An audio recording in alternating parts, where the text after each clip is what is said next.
Yes! The thing of the ages! I just unearthed my shoebox collection of baseball cards! Hey everyone, this is Will O'Toole welcoming you to another edition of Park Ridge Sports History. And this week, as promised, I'd like to focus, I know I constantly show as part of the show, many of the baseball cards or basketball cards or football cards that I've found on the web. This week, though, I'd like to show some cards that were actually given to me that are already over 30 years old. It's incredible. And why I'm thinking about this, I still feel like I'm 22, even though I'm 61, turning 62. These cards are fresh. They are in pristine condition because they've been protected, and it's a shout out to a friend of ours. And so I took 5 quote unquote random ones today. I have a whole slew of these cards I was given. And so what I would like to do in some future episodes is just go through some of them and just talk about the players over the last 30 years. This will bring up maybe some of the current players that I hope to focus on today, as well as players from 3 decades ago. It's amazing how fast time goes and how fast the seasons just kind of melt into one big globe of baseballs. So without further ado, first of all, shout out to Howard Fredericks, who has helped me immeasurably producing this show. On the previous episodes, I've lost some computer technology that has kind of caused some glitches that Howard has been just fantastic in fixing and just editing and just really making this a more successful program. But anyway, it is amazing, and this is about childhood and all the rest of it, how many people either kept, and I will tell you this, to be honest with you, I kept especially my 1970 baseball cards. I did have a collection in shoeboxes, but then it got so big, the shoebox got so broken that I decided to put it in shopping bags. And of course, anybody who knows anything about moms, and when you finally move out, they have a tendency to clean out your room, and things that they don't think are valuable go out in the garbage. And now you realize years later that if you had just been there when the wrecking ball came in, you might have been able to pay for that first mortgage on the house with some of the most valuable comic books, baseball cards, or toys that you saved as a kid because you were so enraptured with either playing with them or collecting them or reading them. And so even though our moms out there are terrific ladies, they just didn't appreciate our collections that were very near and dear to us. Fortunately, over the years, people have, and I'm very appreciative of this, they know of my love for sports, and they've given me any kind of baseball cards that they found or didn't need or didn't want or didn't value. And I told you I had an episode where I had a family handyman in, and I do consider him handy and family, very much family. He came in and he discovered lodged behind some wood, and he had to get behind to put some wiring in. Make a long story short, he found 5 baseball cards, which I did a whole show on, from the 1950s. I mean, you can't make things like that up. I mean, many people would see it as garbage. I saw it as gold and as an opportunity to do a show and do some more research on baseball players of yesteryear. And we have friends in the family. They were, again, cleaning out their apartment, needing more room for other junk or garbage. I mean, let's face it, I think it was George Carlin who said, we move out of our houses because we simply can't keep all the junk in them any longer. So we buy a bigger house to store all our junk. And it really is so true. But every once in a while, you have to clean out the attic, you have to clean out the basement and the garage, and you do discover some unbelievable nuggets of gold. And in this case, the nuggets of gold, the metaphor for baseball cards, etc. So without further ado, I'd like to take a look at some of these players. By the way, I was talking about this war, and it's still, I know this is probably anybody who has followed this show knows I really have a problem with this war and trying to figure it out. And the player that I always have started to use is now with the Texas Rangers. His name is Marcus Semien. And why I like him so much, he's really a good player.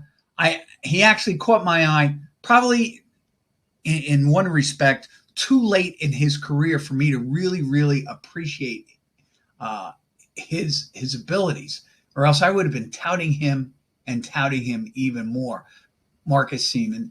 And the reason why I bring him up is that I did a past show on the war and trying to figure it out.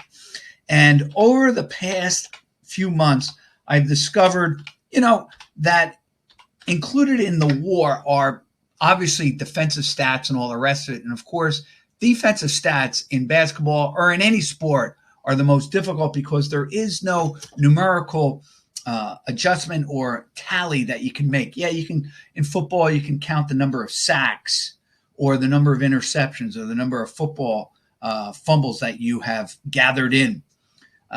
In basketball, it could be block shots or steals. I get all that. In baseball, obviously, it's assists and putouts and errors that most of the players are judged under. And let me just show you a picture of Lloyd Moseby. He's going to be one of the players I'm going to focus on.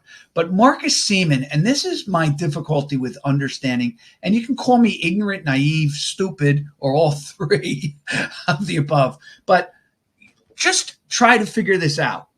And of course, I'm going over some territory I already did, but I think for people just into the show and just learning about war, it is a very confusing stat. I'm sorry, it is. And I wish I had a better way of figuring or computing it rather than, and listen, there are better metrics guys, mathematical minds who can tell me with logic and reason why this is. But just consider this, 2019 with the Oakland A's, Marcus Semien playing in a pitcher's ballpark, okay, goes 33 and 92. I'm just using the traditional stats that we have, home runs, RBIs, batting average, and I'll even put in on-base percentage. So 33, 92 home runs, RBIs, with a 285 batting average and a 369 on-base percentage. He finished third in the MVP. Now, that year, his total WAR for that season was 8.5. It was actually higher than the MVP, Mike Trout. Even though Trout was 45, 104, 291 with a 438 on-base percentage. And anybody who's seen Trout play really marvels. They equate him to a modern-day Mickey Mantle. Me being one of those people, I do. I really believe he's like a modern-day Mickey Mantle.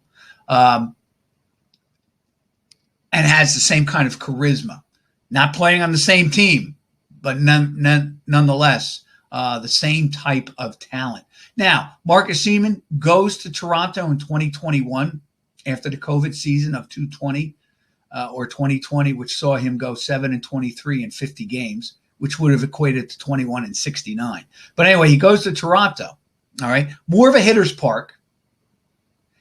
Has 45 home runs, 12 over what he had in Oakland. Again, I'm taking into account the fact that Oakland is a pitcher's park. 102 RBIs, 10 more RBIs on a better hitting team. I'll give you all that. His batting average a little bit down, 265, 20 points, but his on-base percentage was down as well, 30 points, as he drew only 66 walks to 87 in 2019. Now, the only reason I bring that up is that the same guys who are into the metrics, and I being one, I am, the same guys into the metrics with the war are saying that this guy, that batting average doesn't matter. So if batting average doesn't matter, you would think, statistically speaking, by the way, in 2021, he also finished third in the MVP, made the All-Star team, won the Silver Slugger Award for being, let's say, the top hitter at his position, and also won the Gold Glove 3 things he didn't do while in Oakland. Now, All-Star game, sometimes that's the pick of the litter. Sometimes that's voting. It's a popularity contest. Sometimes you have a wave of players and you could be very deep at one particular position. Plus, every team has to be, and I love this rule too. I agree with this. Every team has to be represented in the All-Star game. I get all that. Nonetheless, he makes the All-Star team with Toronto. Get this, though. His defensive stats. Now, I'm still trying to figure them out, so please be patient with me on this. But I can tell you this. If it's positive, it's a good thing. If it's negative, it's a bad thing for fielding. All right? While he was with Oakland, his fielding with Oakland in 2019 was a 0. So it was neutral, let's just say. When he went to Toronto, it was a +9. And yet, his Oakland WAR stat for 2019 was 8.5. And his WAR stat for Toronto with that tremendous season, 45 home runs, was 7.3. Now, you can say, well, it's not that big of a deal, 8.5 to 7.3. But it is a huge deal because any points that you can total in that WAR really are significant and hard to do. All right. Normally, the WAR guys, if you have an 8 WAR, you're definitely having an MVP year. Usually, the great players, and I'm talking about the Tony Perez's, who are Hall of Famers, okay? And there are people who say maybe he doesn't belong in there, or a Willie Stargell, or I'm just going to say maybe a Don Sutton. Their WAR on average might be 3.4, maybe a 4. And then in their really good seasons, like for Perez, I'm just picking him out in 1970, it might be a 6 points because he had 40 homers, hit 329, and had 129 RBIs, okay? But generally, a 3 for a WAR, from what I understand and what I've seen, seems to be a pretty good player because just do the numbers. If you last 15 years, that's a 45 WAR, give or take. You last 20, it's 60, and you're really there on the cusp of MVP. Still don't understand it. I'm using Marcus Semien as my example of why I think WAR is just so difficult, and really it's just another tool in the shed that we use to judge players. Do I think it's valuable? Yes. Do I think it's the one stat or one computation that's all-knowing? No, absolutely not. Because here's an example of where I just can't figure it out. I would love to talk to the people on the WAR. They could illuminate me, obviously. They could really give me some strategy, some reason, rationale, so I can better understand it. But I look at it this way. If I struggle with it, and I don't see myself as an average fan, not an expert by any means, but I do follow and I love the numbers, and I think you know that. I just imagine what maybe a fan just coming into the game is trying to understand about it. So that being said, let's go on to Lloyd Moseby, a very good player. Moseby, of course, played for those early Blue Jays teams. I'm not talking about the expansion teams. I'm talking about the team that got Toronto to where it was by 92, 93. He doesn't play for those World Championship teams. He's one of those guys that you need to build a foundation for winning, and that is Lloyd Moseby. Just take a look at this. His WAR, just to give you an idea, he played 12 years. I was actually surprised about that. He was actually done baseball by the age of 31. He made the All-Star team only once, but I always thought he was a better player. And obviously, I'm not really wrong on that because he does finish in the top 25 in the MVP twice. And here are his 2 best seasons, 1983 and 1984. Really, put it this way, 1983, 1984, 1985, and 1986. This is what you could base. Well, I'm just going to go 83 to 85. He had 18 homers each year. He drove in 81, 92, and 70 RBI. He stole 27, 39, and 37 bases, and also was on via walks 50, 78, and 76 times. He was a really solid player. Maybe not Hall of Fame, maybe a cusp all-star player, but definitely a guy. And obviously the Blue Jays knew what they were doing, that you could build a winning team around. Now, he doesn't get to the promised land. He doesn't get to play with those 92, 93 teams. It's a shame. But he does play on the 85 team that blew that 3-1 lead to Kansas City. Basically, you can actually argue the more veteran team, Kansas City. Makes the All-Star team. His only one in 1986, 21-86, and a 253 average, but he drew 64 walks. Not bad. And then the next year, 26-96, 282 with a 358 batting average, drew 70 walks. I mean, this guy is a solid player. I mean, better player than Mookie Wilson. And I love Mookie. And Mookie, of course, helps the Mets win a World Series. This guy, unfortunately, he helps build the foundation for the Toronto Blue Jays to succeed in 92 and 93. He just doesn't make it to the promised land. And for many good ball players, that is many times their career.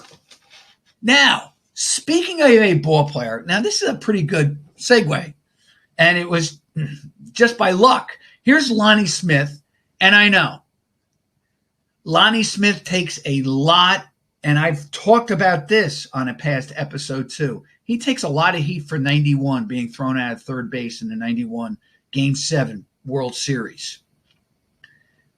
But people don't realize this. If Lloyd Moseby is a type that you build the foundation to win, really, he's probably a better player all around than Lonnie Smith. But here's where the luck of the draw comes in. He plays for the 80 Phillies. They win a championship, their first one in their franchise. He plays for the 82 Cardinals, their first since 1967. And he plays for the 85 Kansas City Royals, their first in their franchise history.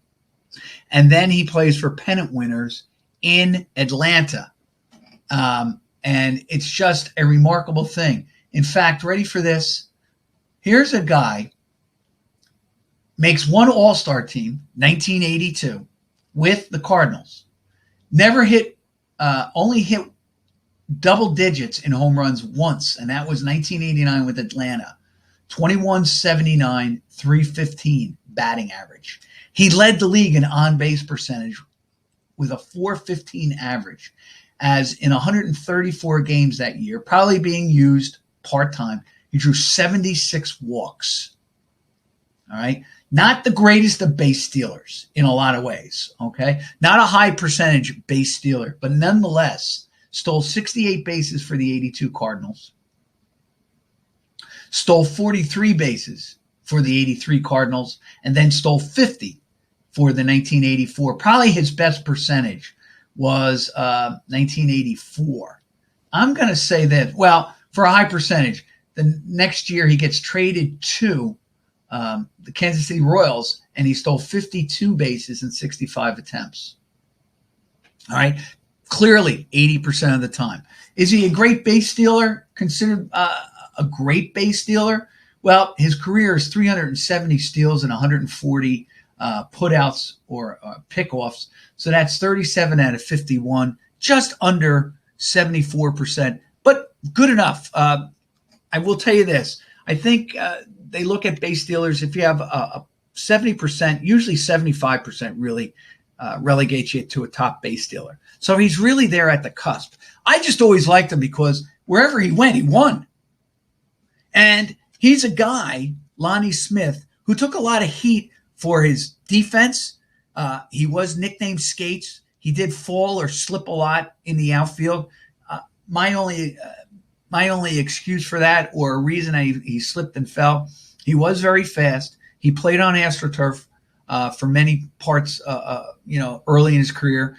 Philly played at the Vet. St. Louis played at Busch. Then Kansas City played at, in their ballpark, which was artificial turf initially, and then it becomes grass.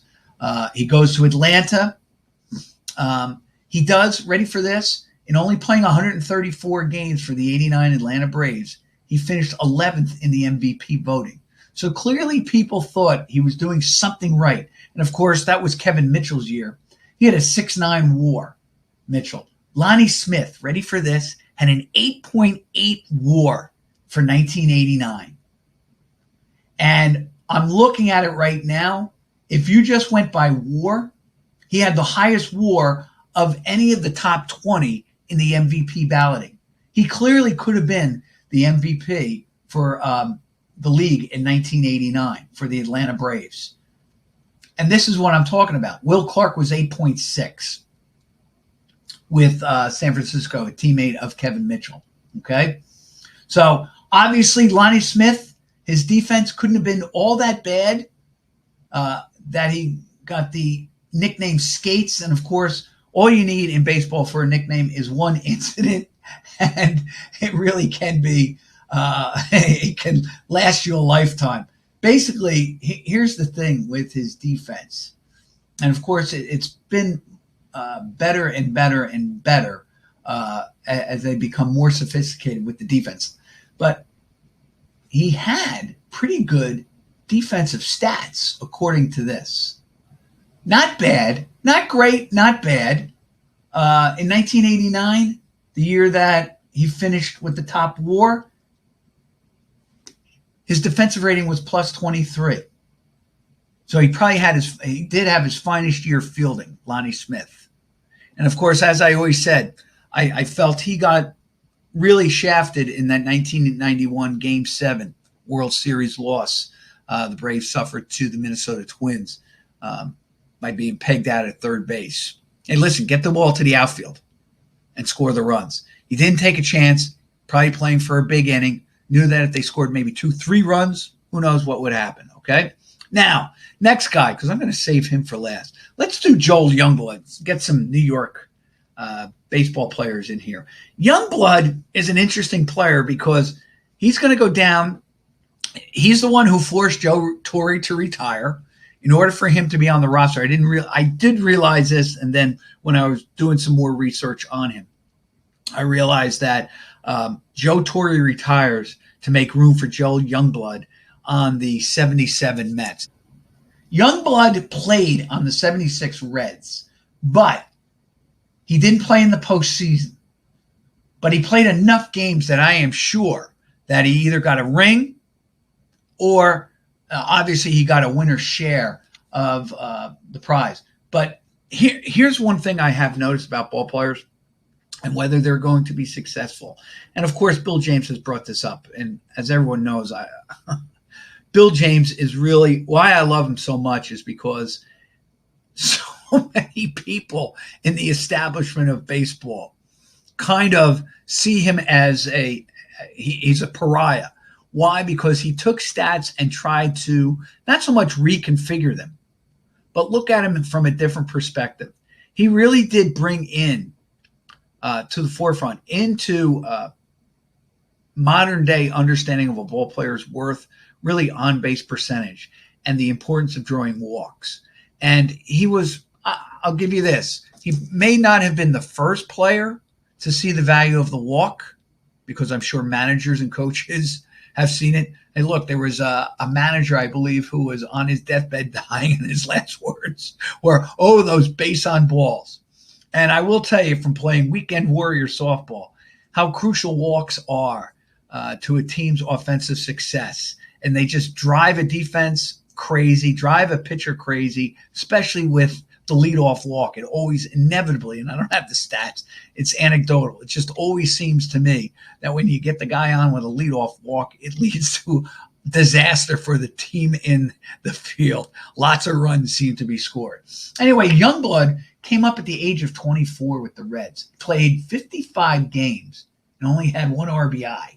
Basically came in for defense. He only hit 193. But I really do think this. He was traded to St. Louis, and then the Mets got a hold of him in 77. You know, I think the Reds traded him for a pitcher, if I do recall, because in 77, they were really struggling for pitching. They had their staff consisted of Tom Seaver and anybody they could throw in there, because by that time, I think Nolan was hurt. They had Bill Bonham, who was basically a fourth starter at most. They had Jack Billingham, who is not, let's say, what you consider a great pitcher during the regular season, he was dynamite in postseason. We've talked about that. So anyway, Youngblood is shipped off to St. Louis. And then St. Louis, interestingly enough, only holds on for 25 games when he dealt to the Mets in 77. Don't remember who the Mets got offhand. I should have done a little bit more study on that, but I wanted to just focus on his stats. With the Mets in 77, he played the last 70 games. He's age 25, hits 253, does not hit a home run for the Mets. And then in 78, all right, he goes 730, 252, playing 113 games. His first full season with the Mets, and probably his best season with the Mets, because in 1983, at the age of 31, he has a great season for himself with the Giants. But anyway, age 27, the Bill James year, he goes 16 homers, 60 RBIs, 18 steals, although he's thrown out 13 times, so it's not a great stealing percentage. Drew 60 walks and hit 275 with a 346 on-base percentage. Now look, Joe Youngblood, maybe in your starting outfield, obviously I can say without fault that you're not going to win maybe a championship. Joe Youngblood, maybe as a situation substitution player off the bench, maybe he can help your team and your cause. We'll never know, because he gets traded from the Mets to the Montreal Expos, and this is where his real claim to fame is. He does have does make the All-Star team with the Mets in 81, but that was a strike shortened season. He finished the year with 4 homers, 25 RBIs in 43 games, hit 350 for the Mets. I don't know whether that would have lasted, but obviously in 43 games, it might have equated to a 12-75 over a full season for the Mets. You never know. Well, they did play over 100 games, but you know what I'm saying. So 12-75. Not bad, right? Not bad. Not coming from one of your power positions, the outfield, but it's still not that bad. And here's the other thing. I always felt sorry for Youngblood, if we are going to be fair about it. Youngblood also had this problem. The Mets and the Reds, they wanted to turn him into a utility player. So they had him play second, they had him play third, and he simply was not an infielder. He did give off that appearance that he could play many positions. Much like a Pete Rose. Maybe they saw it in him. Maybe not Pete Rose, but a player who maybe a poor man's Pete Rose, that you could play him at a number of positions and get a lot of other guys some time on the field. And meanwhile, this guy could lend you some help. Jack of all trades, master of none is really Joe Youngblood's defensive career. Not really good defensively at second or third. 2 very difficult positions to learn on the major league level. Heck, they're tough to learn as a bottom feeder like I am, as a weekend warrior. Not too many people want to play third base. And second base, I remember reading an article, I think it was by Rogers Hornsby, or a quote attributed to Hornsby, who said that actually making the throw from second to first on the double play was much more difficult than the shortstop to first base, because you're actually coming across your body and are going actually against the grain of your body. So you really had to really add more oomph. That's just a side note. Anyway, let's get to Joe Youngblood. Youngblood, though, and how many guys would like to have this career? Maybe you hit 265, not bad. You have 80 home runs in your career, and you hit 265. You really never play for a winning team. In fact, he goes back, his last year was with the 89 Reds. And, of course, we know the 89 Reds were mired with the whole Pete Rose scandal, the betting scandal, all the rest of it. But he never really played for great teams. He does play for the Giants. Yeah, they get to the postseason. And like I said, the 83 Giants, of which he has his best year, they were 79 and 83, mediocre at best, but they were building as well.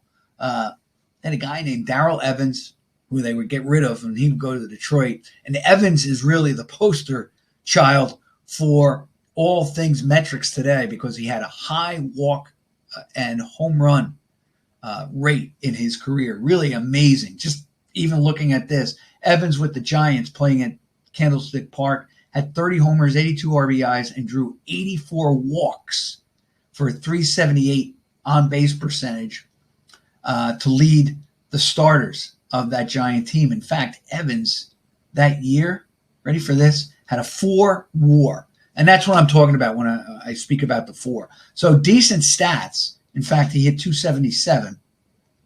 I think he hit 249 for his career, 248 for his career. So let's just say 25 points above his career batting average. And for all that work, he's a 4 as a WAR, okay? On that team, though, you have Jack Clark, who they would get rid of. So you're building a team. In fact, Brinley was on that team. Chili Davis was on that team. But it wasn't the Giants of the Bonds era. It certainly wasn't the Giants of the Will Clark era. And, of course, Youngblood never really got to play on a winning team. It would have been interesting to see him on a team where he would come off the bench. It really would have been interesting. Anyway, Youngblood and this is what I really want to get to. In 82, Youngblood is traded by the Mets as they are cleaning house once again during those early 80s and late 70s. And he's dealt from the Mets. They had just finished playing the Cubs in Chicago, I believe. He actually gets a base hit in that game, drives in 2 runs off future Hall of Famer Ferguson Jenkins, winner of 284 games. He's dealt to Montreal, goes to Philadelphia. Maybe he was in maybe he was in New York that night. Probably takes a car or a bus or a taxi, whatever, down to Philadelphia, and is brought into the game late and raps a double off future Hall of Famer Steve Carlton. So he is the only player in baseball history, not just to get 2 hits with 2 different teams on the same day, but he gets 2 hits on 2 different teams in 2 different cities on 2 Hall of Fame pitchers in one day. That's amazing. You can't make stuff like that up. And he rapped a double off Carlton and raps a 2-run single off Ferguson Jenkins. And these are not, let's say, those cusp Hall of Fame. These are legit Hall of Fame pitchers who dominated the 70s for their in the National League. Carlton, of course, with the Phillies. Jenkins, of course, with the Cubbies. Interesting enough. Now, of course, Jenkins was at the twilight of his career in 1982, had just come back. We went through Jenkins, but it's still, wouldn't you take that as a career? I would. Heck, I would take one at bat in the major leagues and go down swinging without even swinging the bat on 3 pitches and say, hey, at least I got up there. And this guy has, I would say this. Guys like Joe Youngblood, will remember them as getting that baseball card and say, Youngblood. But he does make an all-star team. He does have 2 nice seasons. His batting average is above the Mendoza line, and it's above the 250 line, which I always thought was mediocre. And he does have, or was part of a World Series championship team, the 76 Reds, playing in 55 games. Not a bad career for a guy who was traded, and we really don't think much of as certainly not a superstar, and certainly not even a good player. Nonetheless, I always liked Joe Youngblood. First of all, how can you go wrong with a name like Youngblood? All right, Bobby Thigpen.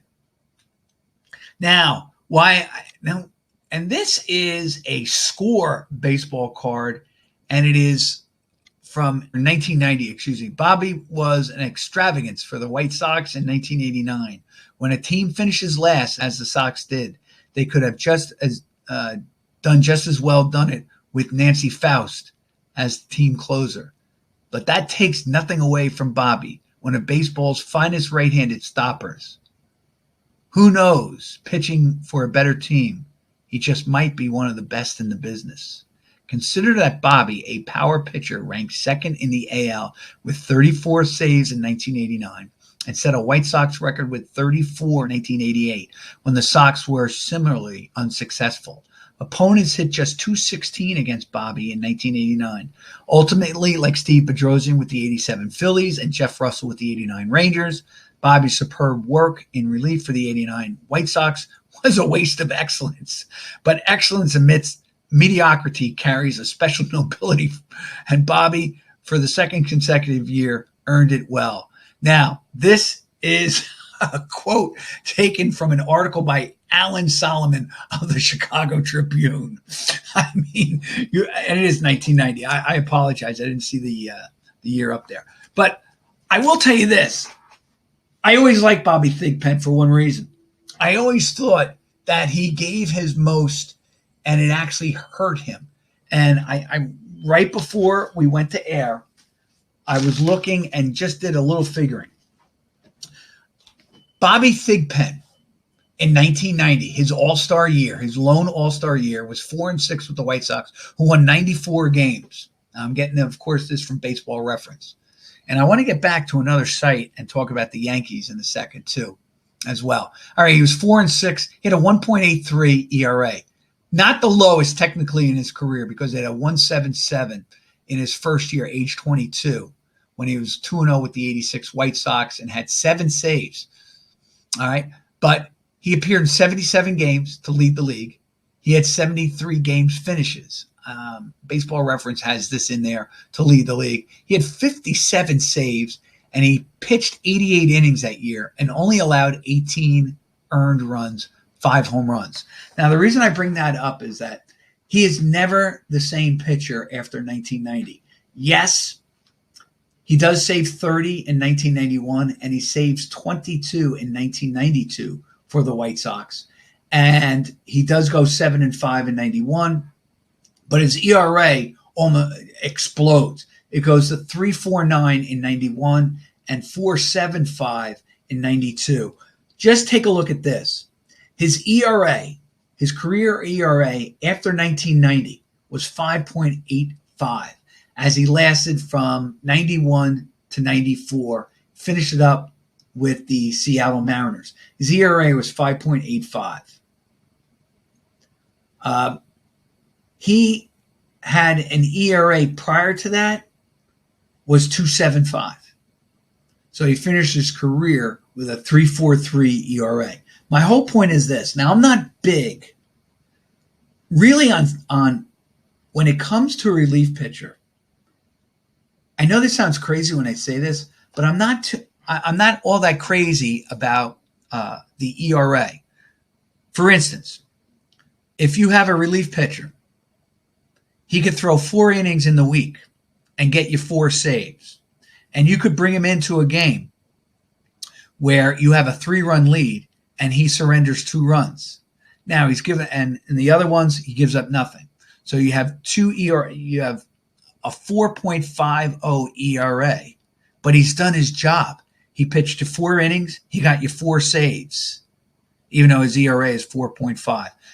In this case with Thigpen, you can tell that probably earning those 57 saves, pitching a career high 77 games, really probably did something to his career.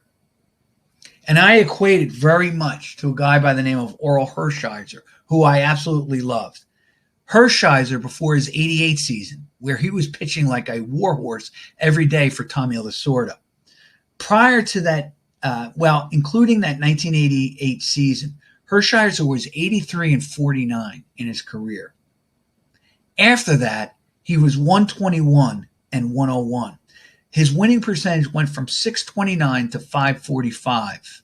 That 23-8, I am convinced that season, it was a great season by Hershiser, one of the best I've ever seen by a particular pitcher in context of what he did for that Dodger team that was not that good. He really sacrificed the rest of his career. I think Thigpen did the same thing in many regards to that 1990 season.